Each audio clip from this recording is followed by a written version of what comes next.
Ever wondered how beam design in Etabs software becomes a breeze for civil engineers around the globe? The answer lies in the systematic approach and the incredible features of the software itself. So today, delve into the step-by-step process of beam design using Etabs software. Begin by creating a new model in Etabs. This is as simple as opening the software and selecting the option New Model. A blank workspace appears, ready for the magic to begin. Next, set up the grid lines for the model. These grid lines act as references for the placement of structural elements.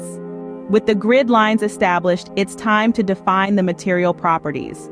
Typically, concrete and steel are the materials used. Specify the strength and other properties of the materials in this step.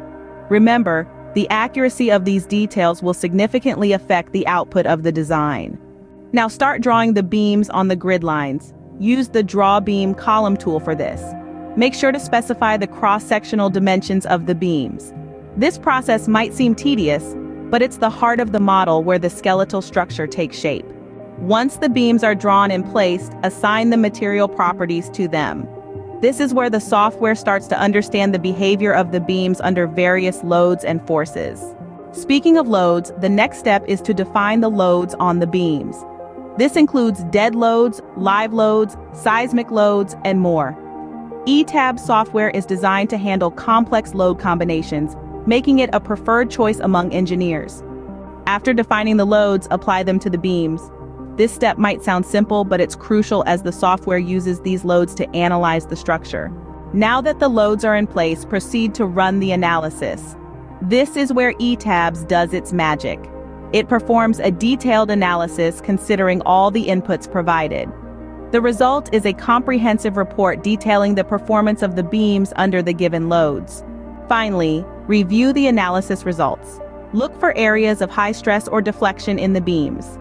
If there are any such areas, it might be necessary to revisit the design and make modifications. In summary, the process of beam design in Etabs involves creating a new model, setting up grid lines, defining material properties, drawing the beams, assigning the materials, defining and applying loads, running the analysis, and reviewing the results.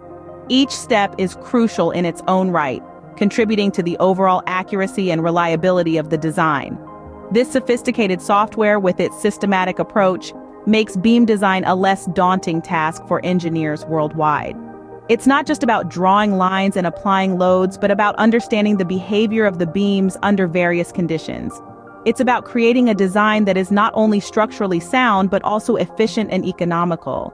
So the next time you think of beam design, remember the role of Etabs and the systematic process involved.